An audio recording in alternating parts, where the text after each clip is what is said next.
what I learned is that anger can be gorgeous. So here's what happened. My normal used to be angry. I would fly off the handle. Do you ever meet someone around whom you're walking on eggshells? And if you've ever experienced that, it feels like they're going to fly off the handle at any moment. And you kind of watch your step around that person because you're like, are they gonna freak the fuck out at me? I was that person. I was triggered. However, my new normal, and most people who have been following me for a long time, or most people who are friends with me, understand that I am really cool under pressure now. I'm optimistic and I'm ridiculously confident. I can show anger, but I channel it in a graceful way. And here is why. Here is what happened.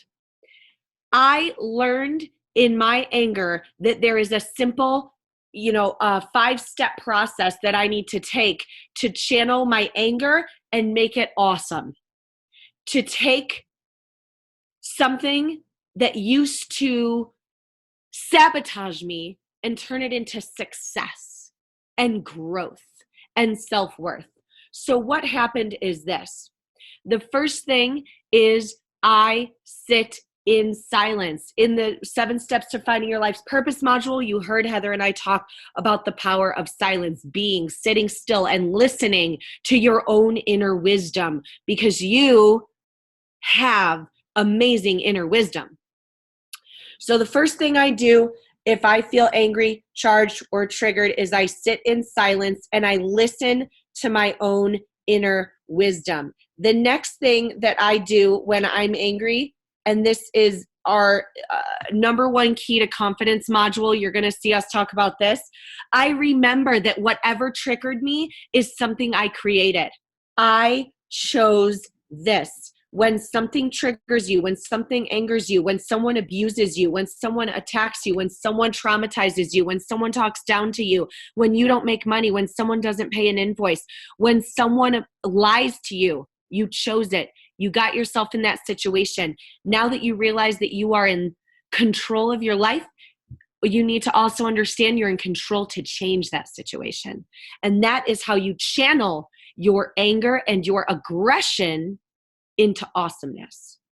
So step number 3, now that we've taken back our personal power and you've stopped and you're not reacting, I want you to respond to this situation when you're ready with elegance and grace. What I like to remember is the D word, dignity.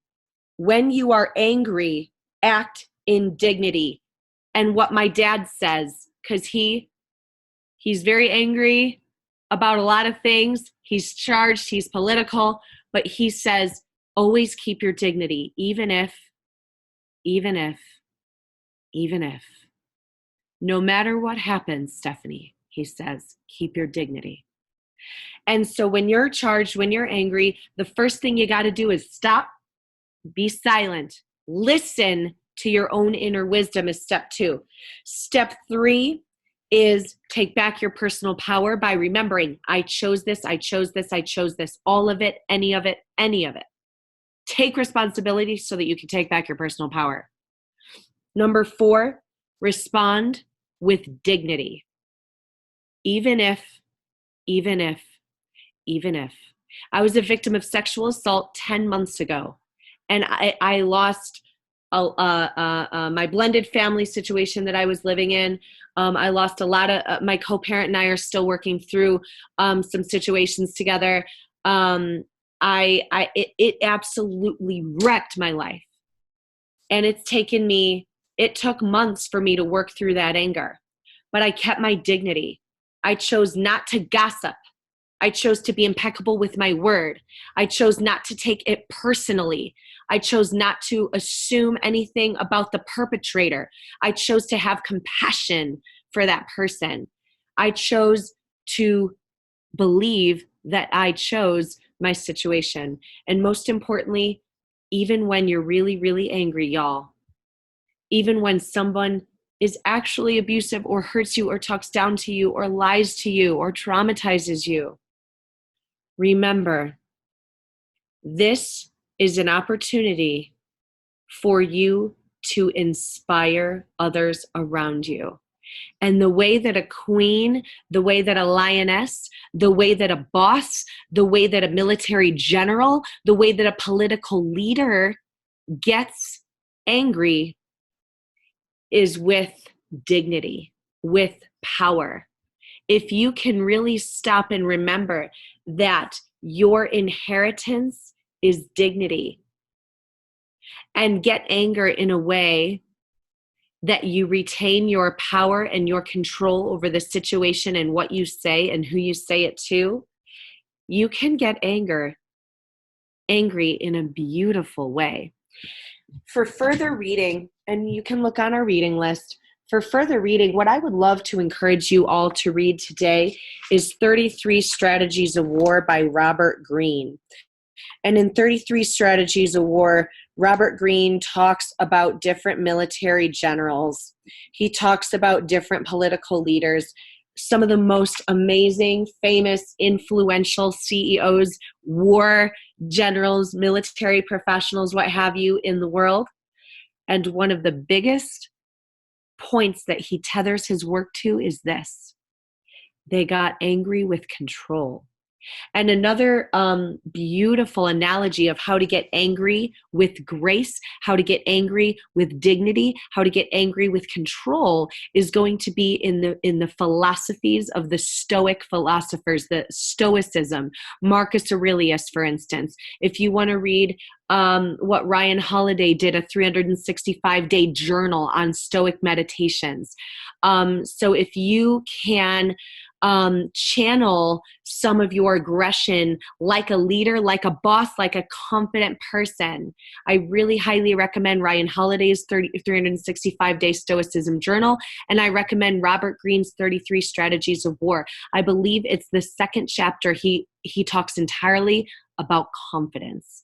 Let me talk to you about anger. I don't talk a lot about my personal story. I won't go into too much, but I will share that going back to one of the modules from 0 to 7, we pick up on energy and we play it out the rest of our lives.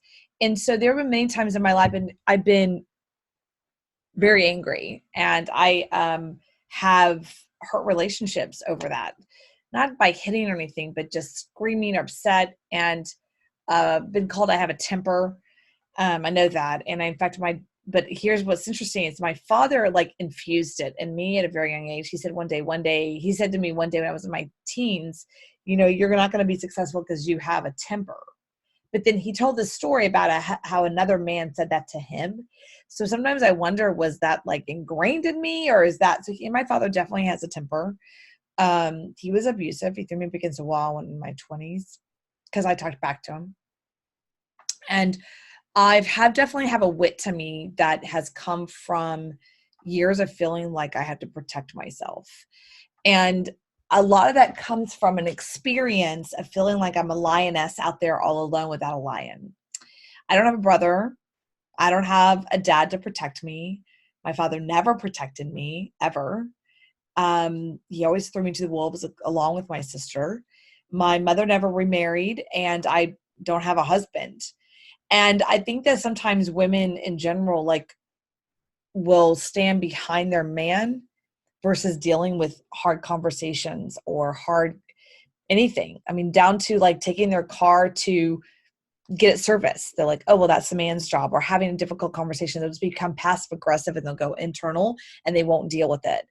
And I want to share with you today on ways that you can have a voice, but not in a way where you feel like that you're just blaspheming people.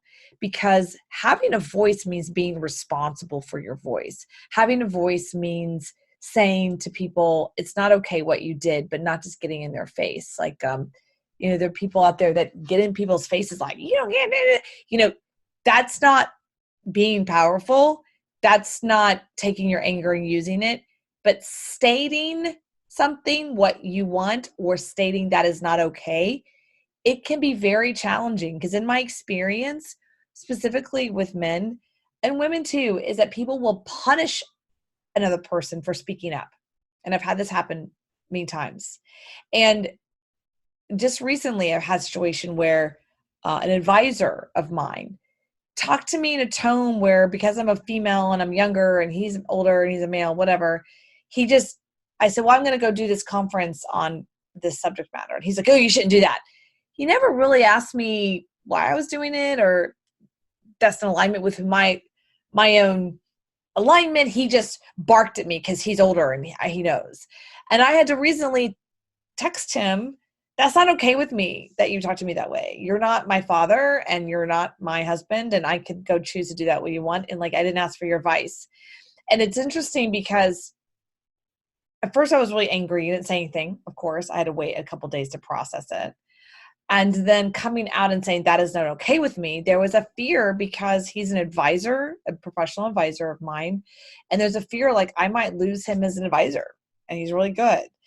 And I think one of the challenges with women specifically today in corporate America, especially corporate America, in personal relationships as well as business relationships, is when you speak up and say, hey, that tone with me, or what you just said is not okay with me, it can really spark angst with people. And you have to be willing to allow them to have their voice as well. It's happened to me many, many times recently. Sometimes you can get angry and you walk away, and it's not even worth your energy. Recently I had someone come up to me, literally say to me, Heather, the reason why you're not invited to these private men groups or whatever is because you have women entrepreneurs and there's no value in that. Let's quote. And when he said that, there was a huge amount of anger inside of me. And I just smiled and I was like, oh, thanks. And I walked away, because what happens sometimes is people are telling you who they really are. And in those enlightened moments where they're really speaking their truth, like he pretty much said it, like, this is really what's been going on with him for 10 years, is that all of a sudden he's like, when people tell you who they really are, listen. And I could get mad at him, but what I did instead is use that situation and go, this is my calling. It's not about this person. It's about how can I help 10,000 women start and run their own companies, because female entrepreneurship matters to me and it matters to the people. How can I harness the anger? Because remember, on the scale of feelings, being the bottom is, sadness, fear, the bottom, and the highest level is joy and enlightenment. To get through to joy and enlightenment, you've got to go through anger.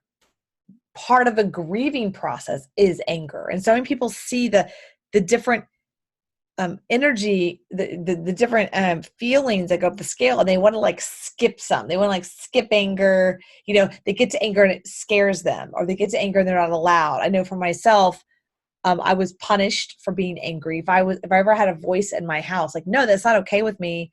No, that's not okay. That was called talking back. And that was called, you don't have a say. And so I was sent to my room until I had a better attitude. AKA, we only want you when you're smiling happy. And so I was taught at a very young age, I'm never allowed to have a voice. I'm never allowed to be angry. I'm never allowed to be upset. I just have to be the pretty little girl and perfect. And you know what happened? This anger got bigger and bigger and bigger and bigger and bigger. And finally, in the last 5 years, have I been able to allow the anger to come out so that I can then process it, deal with it, and use that energy, because anger is a huge energy source, but how are you going to use that? And there have been times recently, even with my therapist, to say, when I get angry, people don't like to deal with anger. And I've had to say, let me express this.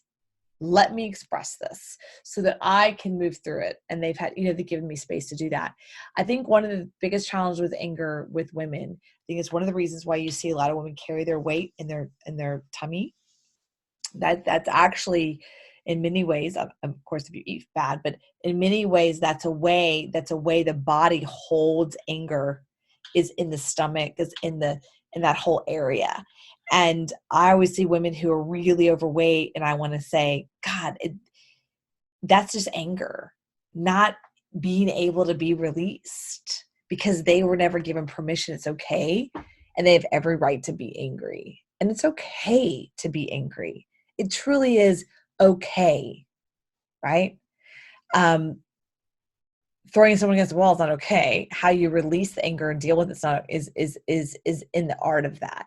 And if you look at the 30 the book, the 33 Strategies of War, this book, The Power 48 Laws of Power, as well as his book Seduction, all of them come from a place where people felt disempowered.